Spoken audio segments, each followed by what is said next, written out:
So, who are you? I am the Crimson Dynamo. Sorry, the Red Guardian. Sorry. Hi everyone, it's me, and today let's fight Captain America together. Robbie. The stone demands a sacrifice. In order to get the stone, you must give up the thing you love. Yeah, no, I remember. And Stephanie. Are you having difficulty deciding? No, it's just, you know, I'm really thirsty. You're thirsty? Okay, you know what? We're done here. Still thirsty! Still thirsty! Jesus, 10 years of my life.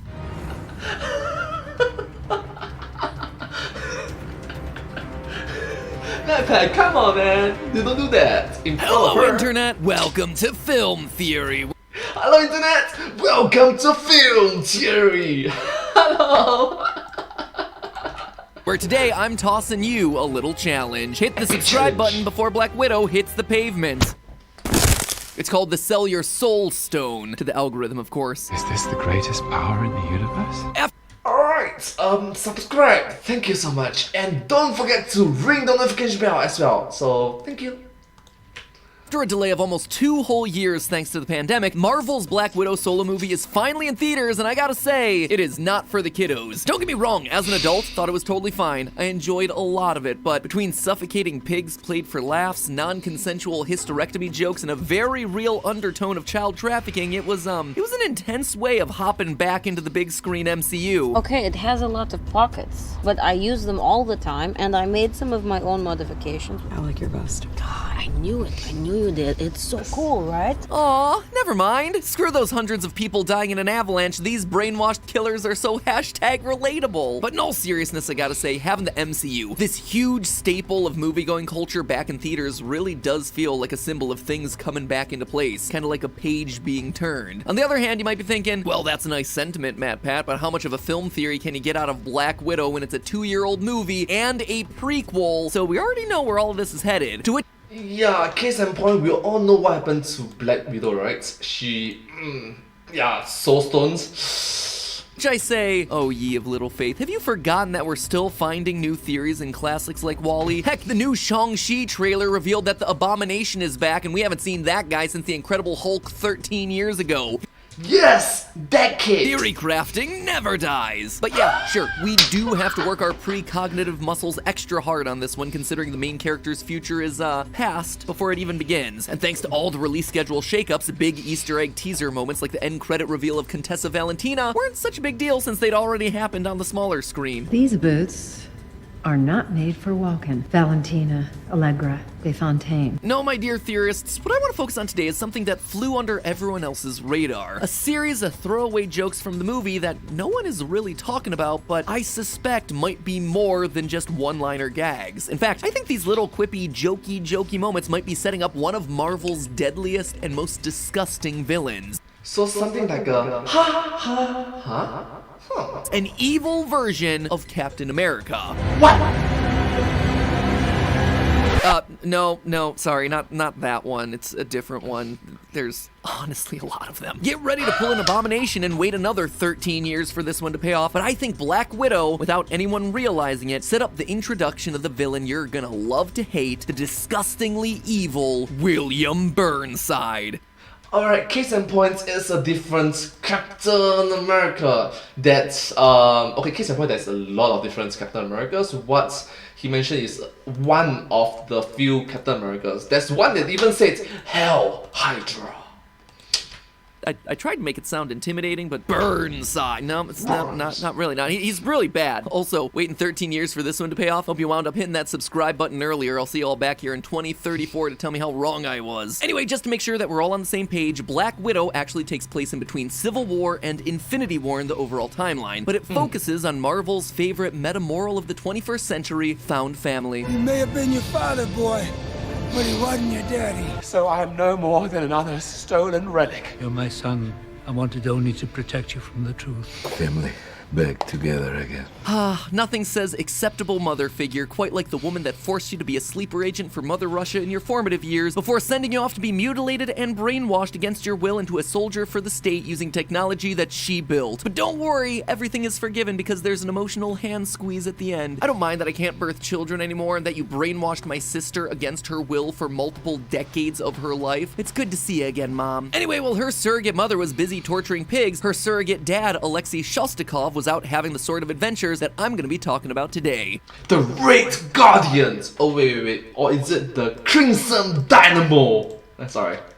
You see, he wasn't just any former Russian spy, but rather a Cold War-era super soldier. The Soviet Union's would-have-been answer to Captain America, the Red Guardian, an over-the-hill, out-of-shape, ultimate dad-bod superhero.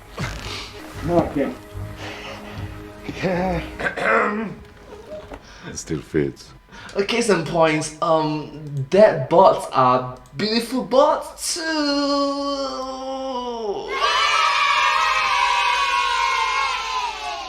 Yep. And while he's kinda clueless and largely obsessed with his own good old days, he also keeps bringing up one story that caught my attention, his fight against Captain America. So, I have the nuclear code, but there he is. Captain America.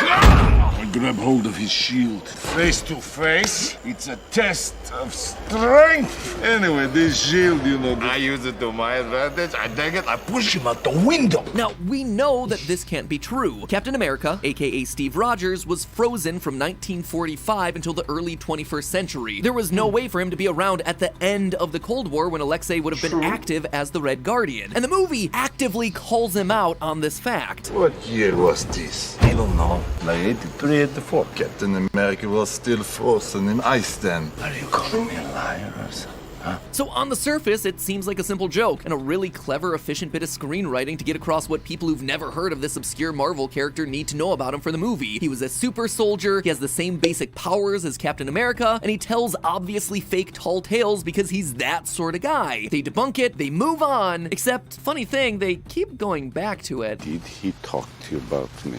Trading more stuff. Who? What are you talking about? Captain America.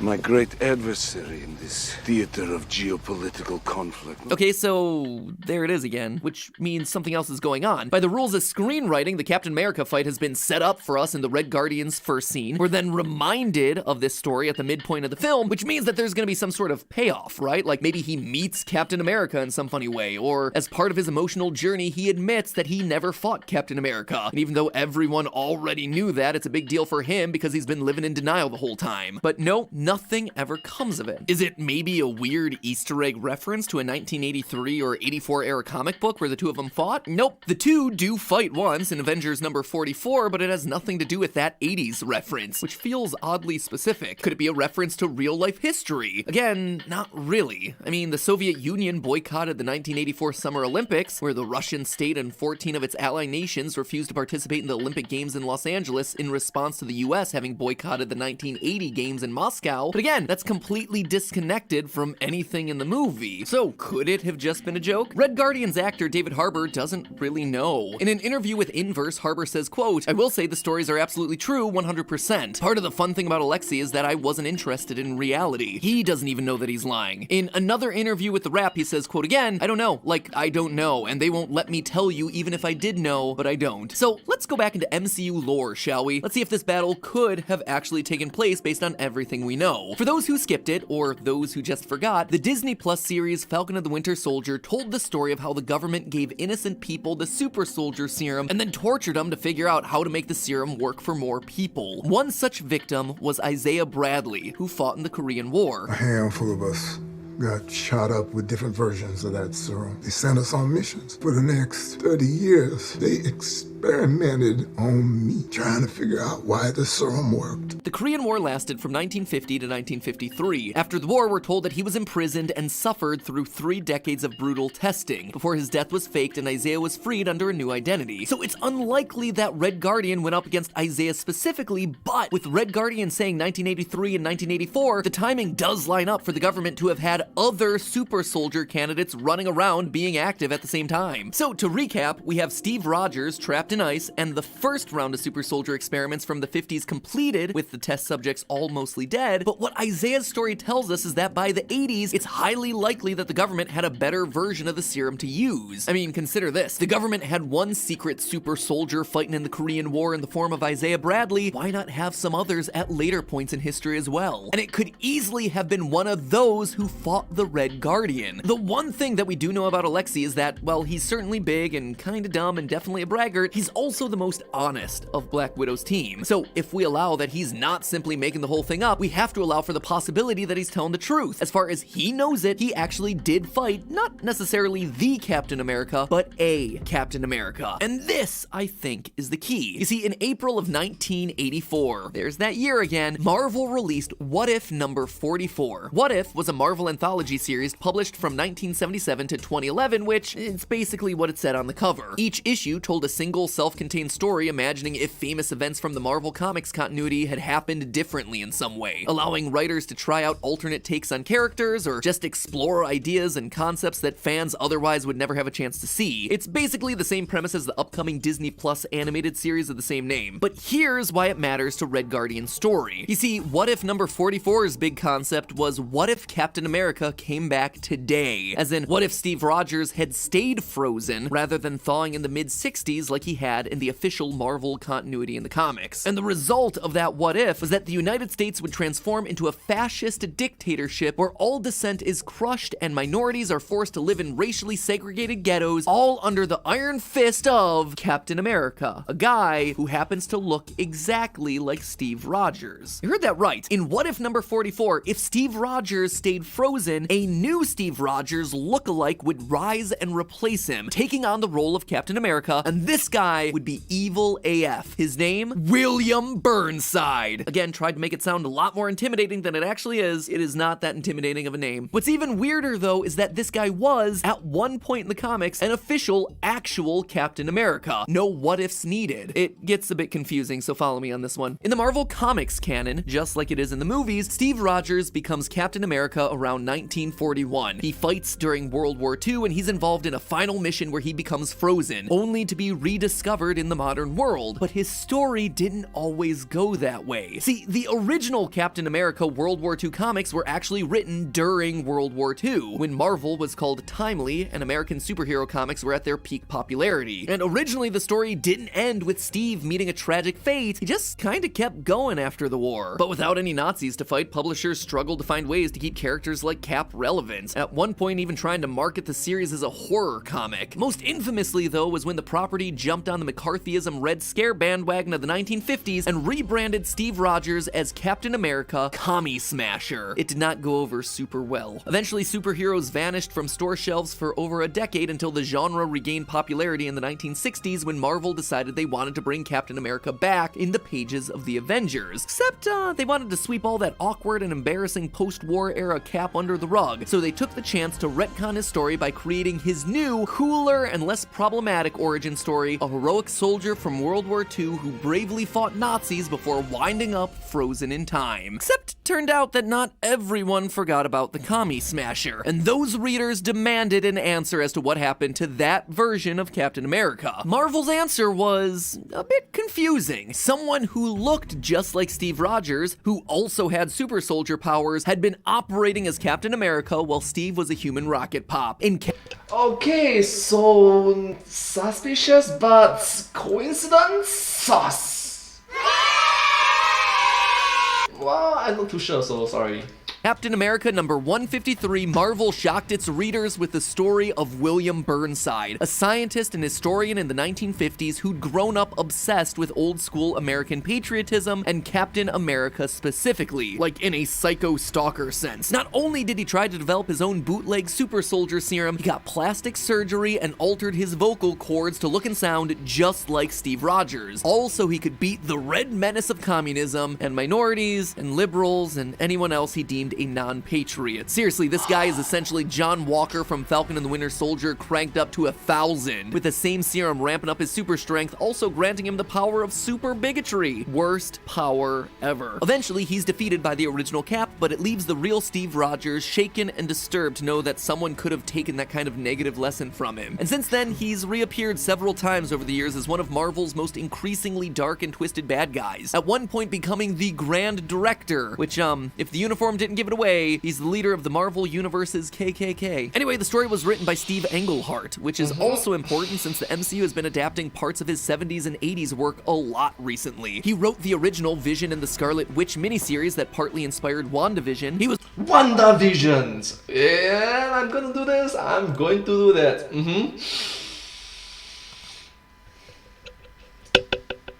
Who's been messing with everything? It's me, I guess, all along.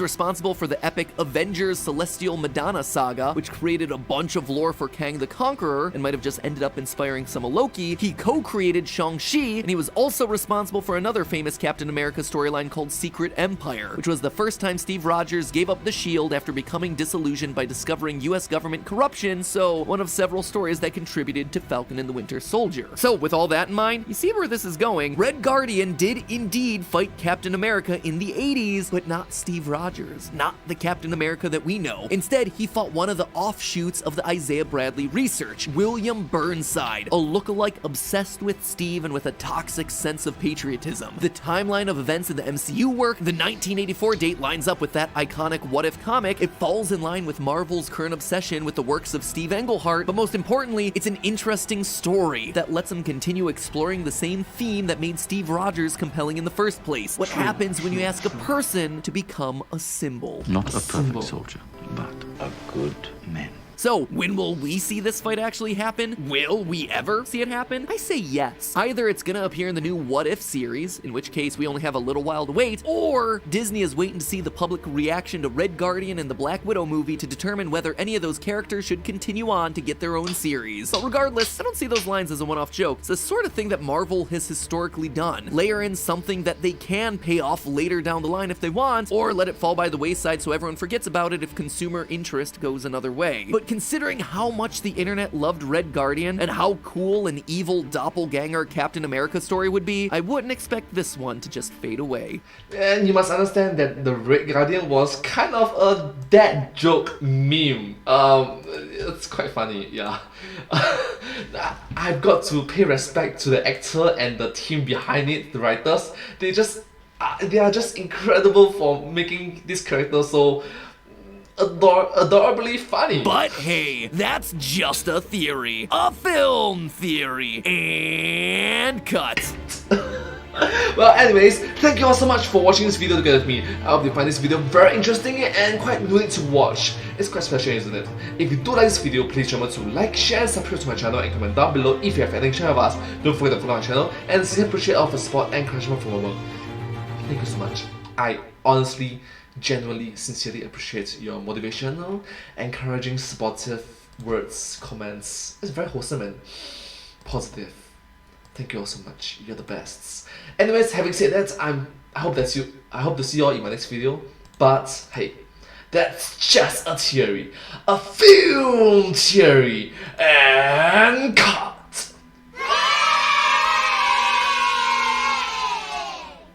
Thank you, and hope to see you all in my next video. Bye. Subscribe. Thank you. Oh, sorry. Subscribe. Thank you.